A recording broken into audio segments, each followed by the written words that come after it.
Buenas tardes, los voy a hacer partícipes de una reflexión que tuvimos este año después de tomar un curso de transferencia de tecnología que impartió el Politécnico, un diplomado aproximadamente de 80 a 100 horas. Nos pidieron que tomáramos como ejercicio de ese diplomado de transferencia de tecnología algunos de los desarrollos que teníamos en ese momento, y nosotros se nos ocurrió tomar la tesis de doctorado y de maestría de nuestros estudiantes del CICATA del área de mecatrónica. Se trata de un dispositivo para rehabilitación de los dedos de la mano, y como pueden ver, pues nos obligaron inclusive a poner un nombre, entre otras cosas a las que no estamos acostumbrados cuando hacemos proyectos tecnológicos. Y quiero compartir la reflexión a la que nos llevaron las personas que impartieron el diplomado, porque me parece que es algo muy interesante y que hacemos muy poco en los proyectos de investigación y de tesis. Primero les voy a hablar sobre el problema, aunque aquí no lo enfoco como un problema técnico, lo enfoco como un problema de salud.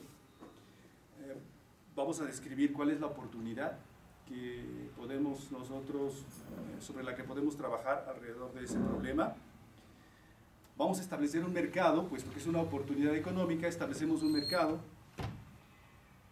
los antecedentes de la innovación que nosotros desarrollamos, la propuesta misma de la innovación, cómo realizamos el proceso de propiedad intelectual y cuáles son los planes o las estrategias para poder comercializar o transferir nuestra innovación.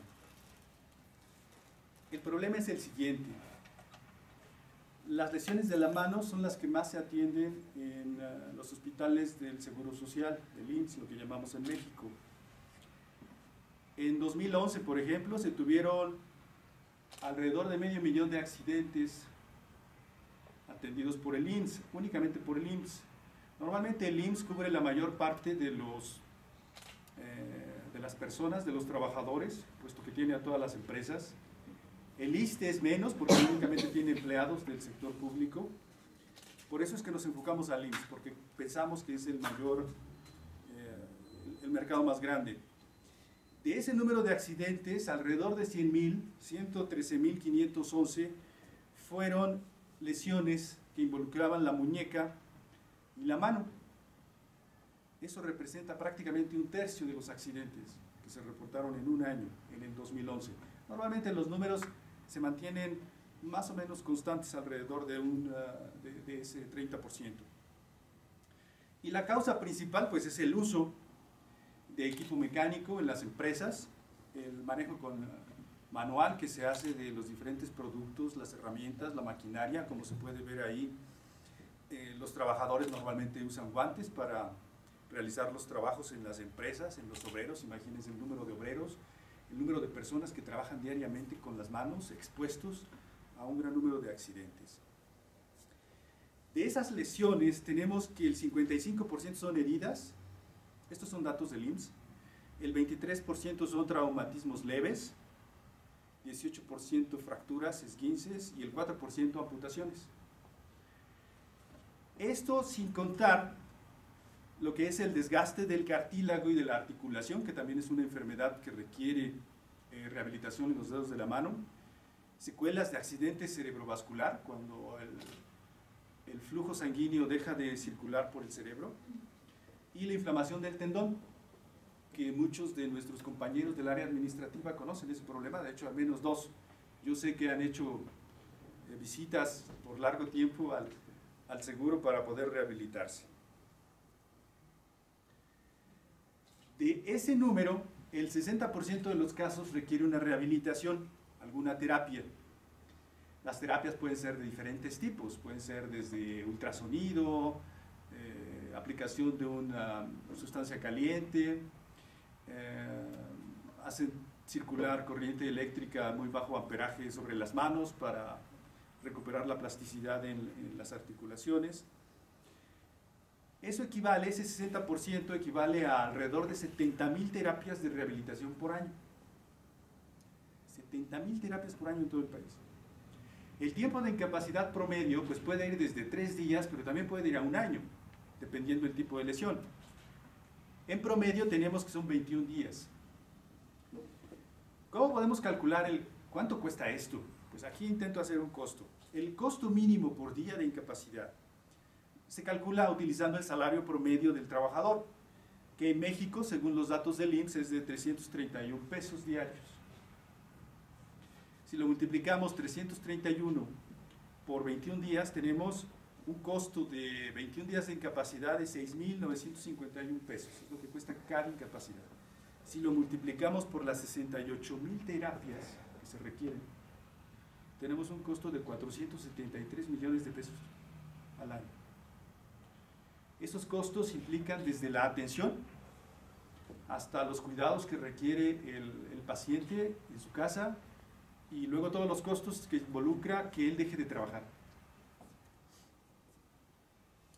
Por otro lado, según los fisioterapeutas del CRIC, el Centro de Rehabilitación Integral de Querétaro, que tenemos aquí a un costado, la rehabilitación de los dedos de la mano es una tarea difícil para ellos, debido a que la estructura de la mano es muy compleja, tiene muchas articulaciones, muchos músculos, muchos huesos, y por el tamaño que tienen los dedos también, todas las falanges. O sea, no es igual una rehabilitación de la pierna, donde la manipulación es relativamente sencilla, en la rodilla o en la cadera, o del codo o del hombro, donde la manipulación es más sencilla porque el número de articulaciones es reducido. Por otro lado, el objetivo de la rehabilitación es recuperar la función en el porcentaje que más sea posible. A veces el 100% ya no es posible, pero sí podemos recuperar la función al menos para reintegrarnos a la vida útil. Ese es el problema. Un gran número de rehabilitaciones que son necesarias y que generan un alto costo, y estamos hablando de más de 400 millones de pesos al año. ¿Cuál es la oportunidad que nosotros vimos aquí?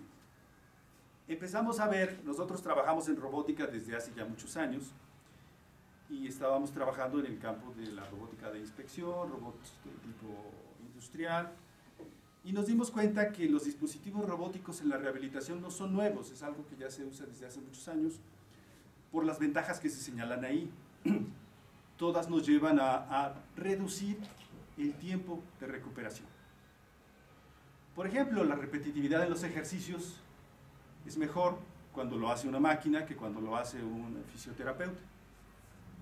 Eso implica que el fisioterapeuta puede atender a varias personas al mismo tiempo, unas atendidas por el robot o por los dispositivos mecánicos y otras directamente atendidas por él, o todas supervisadas únicamente por él.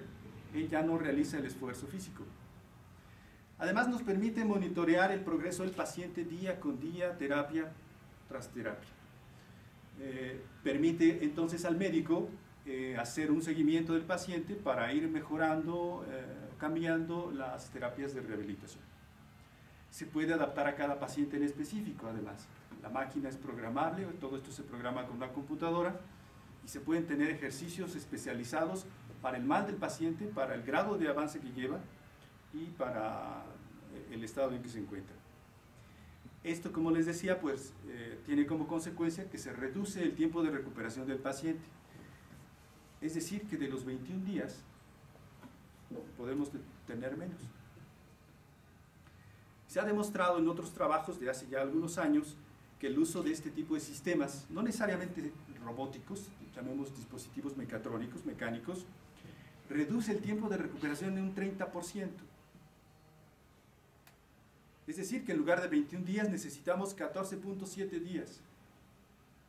De esta manera, el costo por incapacidad, cada incapacidad pasa de 6.000 pesos que era alrededor y se convierte en 4.800. Y eso implica que por cada una tenemos un ahorro de prácticamente 2.000 pesos. Calculando el total con esta técnica de rehabilitación automatizada, tenemos que el costo total sería de 331 millones de pesos, lo que corresponde a 142 millones de pesos anuales, con la introducción de sistemas robóticos como los que se muestran aquí. Este que está en el video es bastante popular, es el Locomat. Hay 4 o 5 en el país. Estos, los que están abajo, son especialmente para la mano, y este para el brazo. Son bastante populares, pero bastante costosos. No, normalmente los hospitales, las clínicas mexicanas, no todas tienen acceso a este tipo de equipo. También miramos cómo está el desarrollo de la robótica en el mundo. Esta tabla nos muestra un pronóstico 2016 a 2019, en dónde se va a estar moviendo la robótica en ese periodo, y tenemos que el principal crecimiento, el pronóstico, se tiene en robótica médica. Después es en robótica de campo, logística y defensa. Pero vean aquí, el mayor crecimiento lo va a tener en robótica. Pues si nosotros estamos trabajando en robótica desde hace años, entonces ¿por qué no enfocarnos al área de robótica médica? ¿Cuál es el tamaño del mercado que tenemos para aplicar la robótica en rehabilitación? Pues tenemos todo el sector salud, todas las clínicas del ISSSTE, SEDENA, que es los hospitales de la Defensa Nacional, el IMSS, Pemex, que tiene sus propios hospitales, Secretaría de Marina, y toda la Asociación Nacional de Hospitales Privados. En estas tablas muestro algunas gráficas, estas son de 2015. El número de afiliados que tiene el IMSS, por ejemplo, es del 60%. Luego le sigue el ISSSTE con 10%, Seguro Popular 47%, nada despreciable. Y son las que más tienen. Ya después Pemex, SEDENA y la Secretaría de Marina solamente es alrededor de 2%, lo que es muy poco, en número de derechohabientes. Si nos vamos a la otra tabla donde dice número de unidades médicas, pues vemos que el IMSS tiene 1,786. En realidad tiene más, pero algunas son muy pequeñas. Este número implica las unidades médicas que son de cierto tamaño que podrían requerir una unidad de fisioterapia. El ISSSTE, que tiene un número similar, 1,182. El Seguro Popular, miren, 14,000 clínicas, es muy interesante. Y luego las demás, Pemex, SEDENA, CEMAR. Instituciones privadas también es un buen número, 3,172. Además ellos tienen mucho dinero. Las instituciones privadas, los hospitales, ya quien tiene dinero aquí en el país son los médicos privados. En total tenemos alrededor de 21,774 clínicas de buen nivel, me refiero en capital, que podrían adquirir este tipo de dispositivos para la rehabilitación.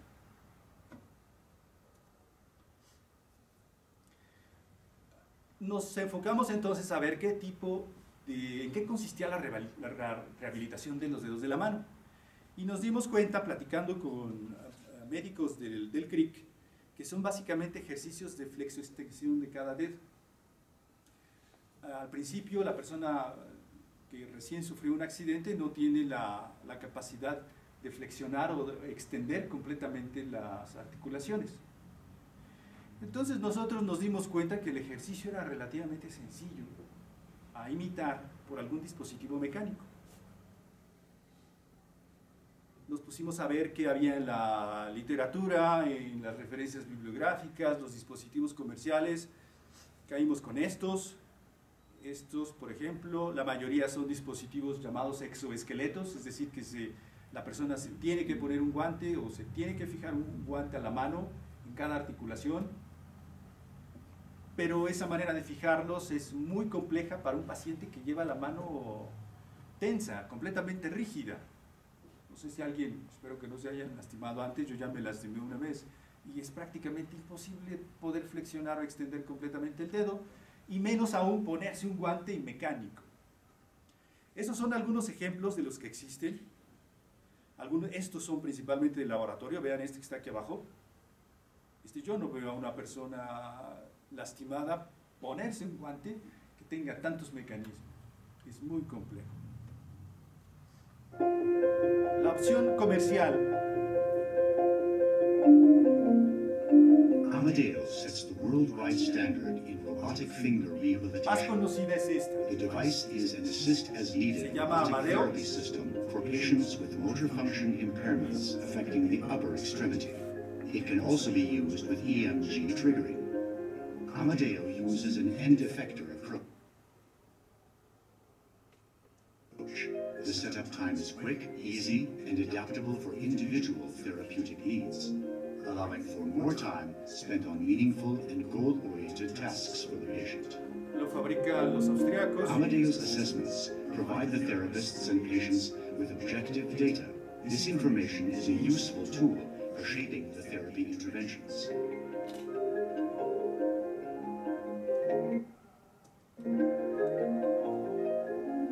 The spasticity assessment is based on the modified Ashworth scale and the Taddeus scale. Y aquí quiero que se fijen en algo. La trayectoria que sigue la punta de cada dedo es una trayectoria lineal. Es como cuando ustedes hacen deslizar sus dedos sobre una superficie plana, sobre la mesa, por ejemplo. Esa trayectoria no es natural en los dedos de la mano. La trayectoria natural es básicamente una espiral.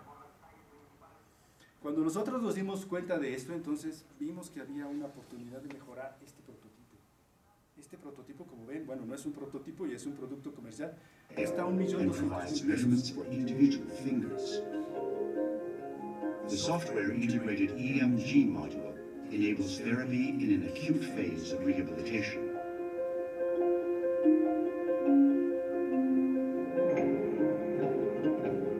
The continuous passive movement therapy enables a high frequency of repetitions as an essential part of motor learning. Real-time biofeedback is motivating, and if needed, the device can be set up to assist the patient to reach their full ROM goal. Nos dimos cuenta entonces que el movimiento que seguía la punta de los dedos de la mano era lineal. Y nosotros pensamos, ¿por qué no hacerlo de una manera más natural? Y diseñamos un mecanismo, que es esta, nuestra propuesta de innovación. La mano, y vean, no sé si alcanzan a ver la línea punteada que sigue, es la trayectoria que seguiría nuestro mecanismo. Este es el mecanismo, aquí tiene un motor, esto es un tornillo. Cuando gira el motor, el tornillo hace que avance una tuerca, y la tuerca mueve todo el mecanismo, hasta lograr que esta punta que está en contacto con el dedo, la punta del mecanismo, siga una trayectoria elíptica, que se parece. No es exactamente igual a la trayectoria natural del dedo, porque hay otras condiciones, pero se parece más que la trayectoria lineal del dispositivo comercial. Creamos entonces un dispositivo para asistencia en terapias de rehabilitación de la mano que realiza movimientos de flexión-extensión de los dedos índice a meñique. El pulgar parece que es el que no tiene mayor complejidad. Por el momento solamente lo tenemos para los 4 dedos de la mano. Es un mecanismo que tiene cuatro mecanismos, una base para el brazo, el antebrazo, y los motores se controlan a través de una computadora en lazo cerrado con sensores de posición en cada motor. La punta de los dedos se mete en una especie de dedal, se fija firmemente con cinta adhesiva y se realizan los movimientos. Por ahí algunos de ustedes ya los vi haciendo pruebas con Araceli, una de las estudiantes de doctorado que está trabajando en la parte de control de este dispositivo. Se trata de eso, ¿no? de que la persona pueda, no importa el tamaño de su mano, adaptar la punta del dedo de cada uno de sus dedos al dispositivo y que el dispositivo realice los movimientos elípticos para lograr flexo-extensión de cada dedo. Se parece a esto. Se parece porque esta no es la última versión. Según nosotros estamos en un nivel 5, según la escala de la NASA para el desarrollo de tecnología, 5 de 9 niveles. El nivel 5 es un nivel de prototipo.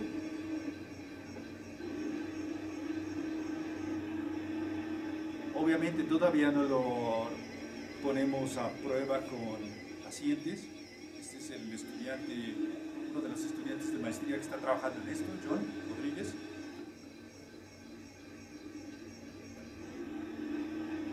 Y entonces los dedos siguen una trayectoria más natural que la presentada por el dispositivo comercial. La última versión se presenta de esta manera. Ya tenemos un soporte para el brazo, se hicieron algunas adaptaciones en la parte mecánica, el ruido que se hacía se redujo poniendo rodamientos en las uniones, etc. La computadora, una computadora por el momento es una interfase para ingenieros, no es todavía una interfase para médico, para fisioterapeutas, eso requiere otro tipo de esfuerzo, pero realizamos los movimientos de la manera natural, de la manera más posible, de la manera más natural posible. Obviamente solamente podemos vender lo que nos pertenece. Entonces empezamos a ver cómo hacer el trámite de propiedad intelectual. Tenemos una solicitud de patente que data del 2014. El resultado nos llegó hace una semana de que pasamos el análisis de forma y ahora estamos en análisis de fondo con esta patente en el Instituto Mexicano de Propiedad Intelectual. Los inventores somos el estudiante de doctorado y un servidor, y el titular de la patente es el Instituto Politécnico Nacional. Así es como funciona. Cuando llegue a haber una transferencia de tecnología, los tres ganan, los inventores y el Instituto Politécnico Nacional. Los inventores tienen el porcentaje más alto. Os digo esto para no desanimarlos y piensen que estamos trabajando de gratis para el Politécnico, no es cierto. Para hacer la comercialización. Este fue el ejercicio que hicimos durante el diplomado. Este es nuestro invento, esa es la ventaja competitiva, el seguimiento de trayectorias naturales en los dedos de la mano.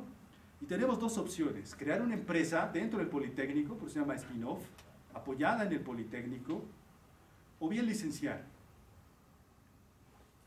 la patente.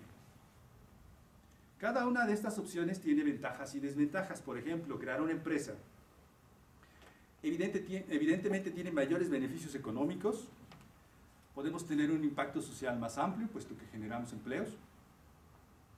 Sin embargo, las desventajas es que requiere grandes inversiones, ya vamos a ver más adelante que no son tan grandes, y además tenemos competencia de grandes empresas que ya están en el mercado fabricando dispositivos de rehabilitación, lo que implica pues un alto riesgo de perder la inversión, y además requiere de una gran administración, empleados, abogados, vigilantes, todo lo que pueden imaginar que lleva una fábrica, una empresa que va a construir ese tipo de dispositivos, construir y comercializar.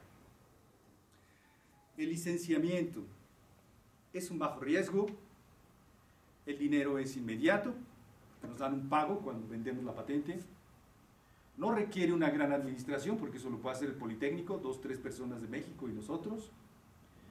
Puede no necesitar ninguna inversión. Si ya tenemos este prototipo que prueba el concepto, podemos vender ese prototipo con ese concepto y el comprador realiza la otra parte. O podríamos venderlo más adelante y entonces se vendería más caro. Sin embargo, las desventajas pues es que los beneficios económicos son menores, puesto que los mayores beneficios los lleva el que va a vender esto. Y vamos a depender únicamente de las regalías que nos pague la empresa por cada uno de los dispositivos que venda.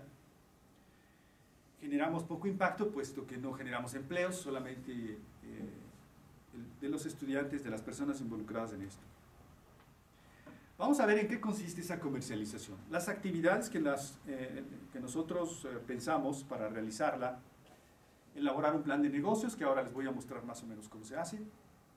Hacemos una propuesta a las autoridades del Politécnico Nacional para la creación de una empresa. Nos autorizan en la creación de esa empresa.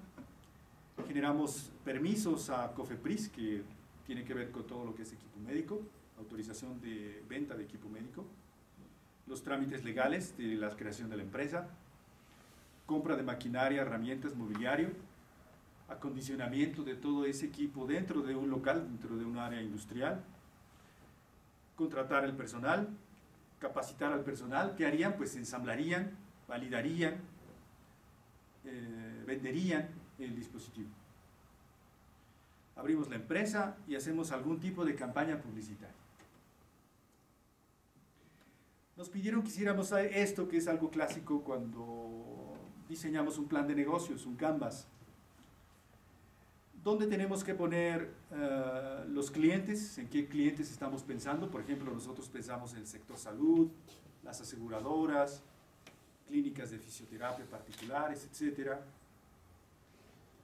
Los socios clave que podemos tener es el Politécnico, por supuesto, pero también el sector educativo, quizá algunas universidades, el sector salud también, las aseguradoras que pueden ser socios de nosotros en la utilización y en el complemento del desarrollo de este proyecto.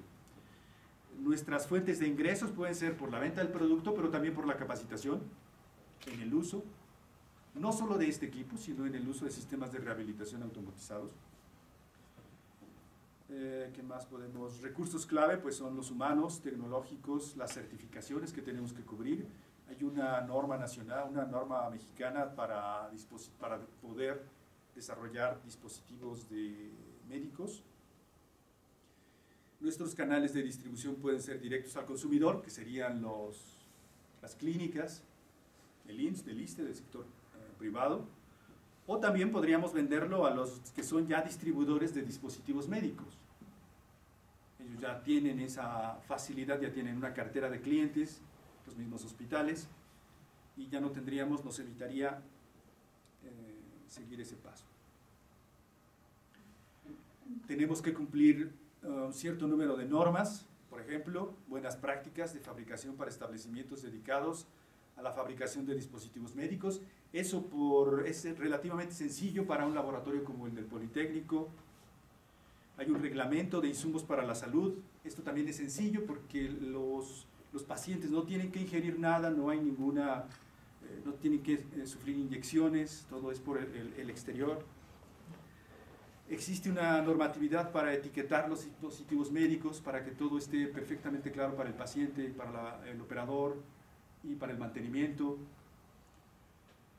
Algunas normas para la instalación y la operación de todo esto dentro del lugar donde va a estar trabajando el dispositivo de rehabilitación. Una norma ISO para la gestión de calidad y otra norma ISO para productos sanitarios. Es básicamente toda la reglamentación que tenemos que cumplir para poder fabricar esto. Pensamos también en una planta que pudiera servir para fabricar esto. Tendríamos un área de fabricación, un área para la materia prima, una para almacén de los dispositivos, ventas, distribución, dirección, etc. Algo sencillo. No pensamos todavía en una gran industria. Quizás si lo extendemos a otros productos o dispositivos médicos, esto podría crecer. En la estructura de la empresa nos pidieron especificar la jerarquía, el número de personal que requerimos: director general, director tecnológico, un administrador, un vendedor, técnicos en electrónica, técnicos en mecánica que hacen el ensamble, la validación, la compra del equipo, etc.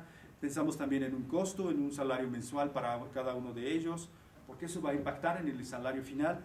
Y luego además los conocimientos que debe de tener cada persona por el perfil, por las actividades que va a realizar y las habilidades. Esto básicamente es una tabla, esto ya existe en gran parte de la literatura de creación de negocios.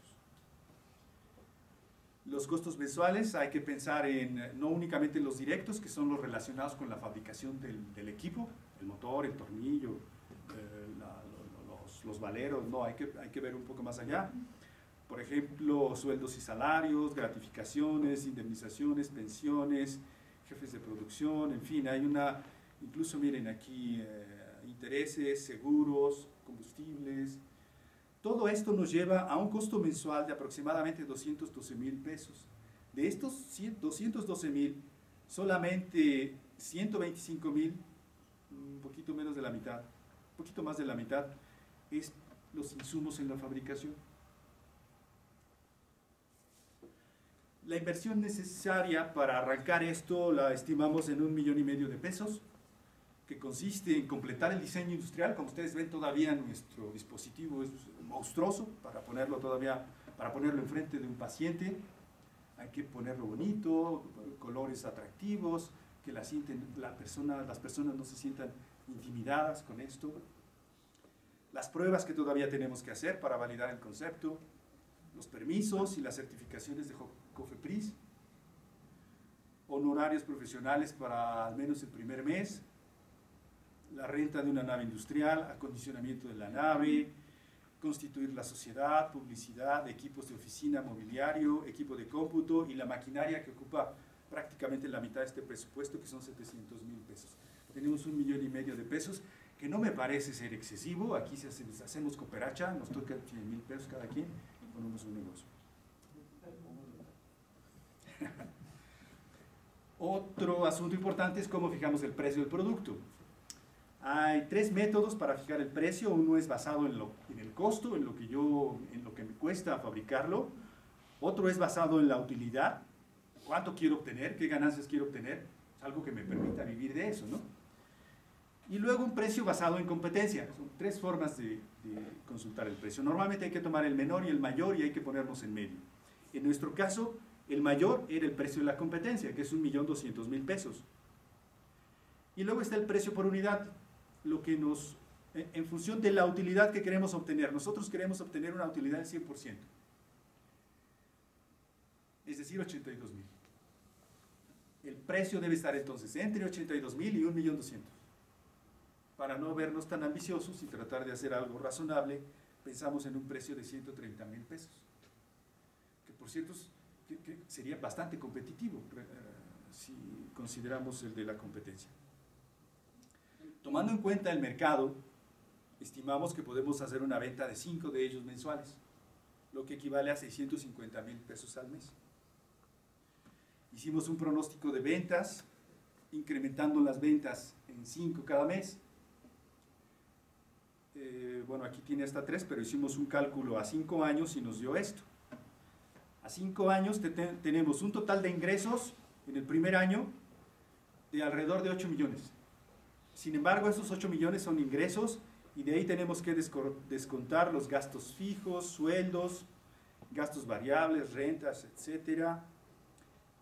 E incluso el impuesto sobre la renta, que es del 35%, o el PTU, que es del 10%, al final de esos 7 millones de ingresos nos queda la mitad, 3,400,000 pesos. Lo que implica un margen de utilidad neta de 42%, que es bastante alto. 3 millones de pesos, no suena mal por año.